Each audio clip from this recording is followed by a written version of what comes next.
আগে 1 মিনিট আগে জুলাই সনদ বাস্তবায়ন করেন, গণভোটে বাস্তবায়ন করেন।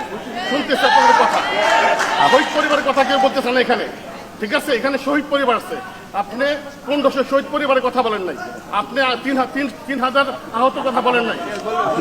কথা এদের জন্য প্রোগ্রাম কথা বলতে চান, আমার মনে অনেক জ্বালা আছে। আপনাদের এই মিষ্টি মিষ্টি বক্তব্য শুনতে শোনার জন্য আসেনি। আগে কি করবেন এটা বলেন। আপনারা ওয়াদা করছেন জুলাই সনদ বাস্তবায়ন, যা উনি এটাও ওনার কিন্তু একটা রাজনৈতিক অধিকার, উনি এরকম বলতে পারবে। আরে ভাই, আমাদের জাস্টিন ট্রুডো ওকে জুতা মারছে না একটা মেয়ে, ইয়াং মেয়ে 2 বছর আগে, কিন্তু উনি বলতে পারে এই বাংলাদেশ চাই আমরা। বলেন আপনি, ওই চেতনা বিক্রি করব না। জুলাইকে বুকে ধারণ করতে যদি পারি, সেটাই হবে আগামী দিনের রাজনীতি। রাষ্ট্রপতিকে ধন্যবাদ না জানিয়ে, যিনি অবমাননার মামলার আসামি এবং ইতিমধ্যে এটা নিয়ে বেশ চাউর হয়েছে যে ওনাকে গ্রেফতার করা হচ্ছে না কেন, এত বড় একজন ব্যক্তিকে অপমান করবার পরেও। তো আশরাফুদ্দিন নিজান ভাই, সরকারি দলের সংসদে সম্মানিত হুইপ, প্রিয় নিজান ভাইকে অনুরোধ করছি শুভেচ্ছা বক্তব্য দেওয়ার জন্য। আউযু বিল্লাহি মিনাশ শাইতানির রাজিম, বিসমিল্লাহির রহমানির রহিম। সময় নেই, 12-13 মিনিট আছে। স্যার বক্তব্য রাখবেন, আমাদের স্ট্যান্ডিং কমিটির শ্রদ্ধেয় মঈন খান স্যার। এই যে নেতারা এখানে আছেন, এই জুলাই বিপ্লবের সকলে, বর্ষা বিপ্লবের, ওনাদের নাম বলতে 10 মিনিট লাগবে। অতএব আসিফের কথা যদি তুলতে হয়, অনেক কথা বলতে হবে। তুষারের রাজনৈতিক অনেক টেকনিক, এখানে মঞ্জুর কথা, আমার বড় ভাই তো আসাদুজ্জামান দীপন আছেন, আহমদ আব্দুল কাদের, তাজুল ইসলাম, যিনি শেখ হাসিনার ফাঁসির সেখানে প্রসিকিউটর ছিলেন, একটু ছাড় দেন নাই। তা আমি কার কথা বলবো, কাকে বাদ দিয়ে কি বলবো? আবার এই বাংলাদেশেই একটা নমিনেশনের জন্য উনি পান নাই, দল ছেড়ে দিলেন, ওই দলের নেতাকে আবার কুলাঙ্গার বলছেন। ওনারা জুলাই বিপ্লবের, এটাও মনে রাখতে হবে। পপুলার বক্তব্য দিতে পারি, সবাই হাততালি দিবেন। আমার নেতা বলছে, সংসদ নেতা মনে আছে, এই চেয়ারের অনেক উত্তাপ, সবুজ চেয়ারটা দেখায় বলছে এই চেয়ারের অনেক উত্তাপ, মানে বিরোধী দল সরকারি দলে, প্রাইভেট মেম্বার পাবলিক মেম্বার, এই উত্তাপ আমি বুঝি। এটাই তো জুলাই বিপ্লবের সবচেয়ে বড় আকাঙ্ক্ষা। এই যে বোঝা, ফ্যাসিস্ট হওয়া যাবে না, বোঝা ক্ষমতা আঁকড়াই থাকা যাবে না, বোঝা ওই যে শহীদের বাবা এখন নাকি বস্তিতে থাকে। আমি জানি না কেন বস্তিতে থাকবে, শহীদের লিস্ট আছে না ওনার? মঞ্জু সাহেব, শহীদের লিস্টে ওনার মেয়ের নাম নাই? মিনিমাম 10 থেকে 15 লাখ টাকা পায়নি নাকি পেয়েছে? তাহলে বস্তি থাকে, আরো লাগলে 10 লাখ আবার আমরা দেব, বিএনপি থেকে দেব, ব্যক্তিগত পর্যায়ে দেব। কিন্তু কেন উনি বস্তি থাকবে, এই প্রশ্ন আপনারা এই পাবলিক হাততালি না দিয়ে আমাদেরকে বলতে পারেন।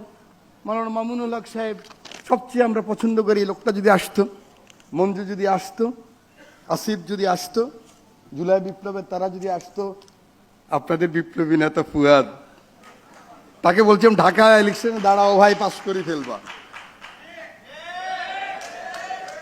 আসে নাই, আগামীবার আসবে, কারণ এবার আর ওই রাজনীতি হবে না। আগে কি হতো,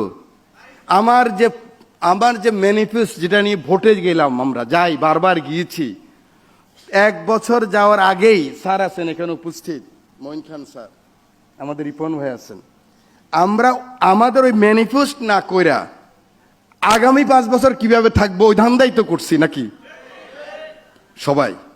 তা 54 বছর আগাইতে পারি নাই ভাই। এখন বিএনপিকে দিয়ে 100% আগাইতে চান কেন? 20% আগাক, 25% আগাক। মামুনুল হক সাহেব সুযোগ দেন আমাদেরকে, আপনারা আগামীবার আসবেন, আমরা ওখানে থাকবো, আপনারা আবার 25% বাড়াবেন, 30%, তাহলে 3 পার্লামেন্টে তো 100% হয়ে যাবে। আমাদেরকে ভাই 2 মাসও তো হয় নাই, এখনো 54 জন হয়েছে, 220 জন নতুন এমপি, আমি তো হুইপ। 80 জন আমাদের মাত্র, 77 জন পুরান, জমাতের মিলাইয়া 4 জন। আগে 1 মিনিট আগে জুলাই সনদ বাস্তবায়ন করেন, গণভোটে বাস্তবায়ন করেন। শুনতেছে আপনাদের কথা, শহীদ পরিবারের কথা কেউ বলতেছে না এখানে, ঠিক আছে? এখানে শহীদ পরিবার আছে, আপনি 1500 শহীদ পরিবারের কথা বলেন নাই, আপনি 3000 আহত কথা বলেন নাই।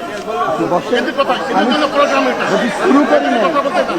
বসুন আমাদের মনে অনেক জ্বালা আছে, আপনাদের এই মিষ্টি মিষ্টি বক্তব্য শুনতে শোনার জন্য আসেনি। Thank you আগে very কি much. করবেন এটা বলেন। আপনারা ওয়াদা করছেন জুলাই সনদ বাস্তবায়ন করবেন। প্রিয় পপুলার বক্তব্য বর্ষা বিপ্লবের কথা তো প্রথমেই বলেছি নাকি ব্রাদার? যা উনি এটা ওনার কিন্তু একটা রাজনৈতিক অধিকার, উনি এরকম বলতে পারবে। আরে ভাই আমাদের জাস্টিন ট্রুডো ওকে জুতা মারছে না একটা মেয়ে, ইয়াং মেয়ে 2 বছর আগে, কিন্তু উনি বলতে পারে এই বাংলাদেশ চাই আমরা। বলেন আপনি এই বাংলাদেশ চাই, আপনি বলতে পারবেন, আপনার অধিকার আছে। আপনারা কতটুকু গ্রহণ করবেন সেটা হলো বড় কথা।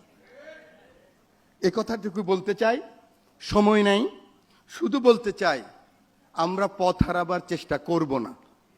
আমরা জুলাইয়ের যারা আমাদের আত্মহতি দিয়েছেন, 17 বছরের আমাদের আন্দোলন সংগ্রামে যারা আত্মহতি দিয়েছেন, তাদের রক্তের বিনিময়ে আমি সেদিন বক্তব্য রেখেছি যে জাতীয় সংসদে ঢুকতে পারবে এটা ভাবিই নেই। আর এই রক্তের মধ্যে দিয়েই তো জাতীয় সংসদে আসছি। অতএব ওরা তো আমাদের মাথার তাজ, ওদেরকে বুকে নিয়ে পঙ্গু মুক্তিযোদ্ধা বানায় প্রত্যেক 16 ডিসেম্বরে নেব, সেই মুক্তিযোদ্ধা তো না, সেই পরিবার না, ওই চেতনা বিক্রি করব না। জুলাইকে বুকে ধারণ করতে যদি পারি সেটাই হবে আগামী দিনের রাজনীতি এবং সবার আগে বাংলাদেশ। আপনাদের সকলকে শুভেচ্ছা।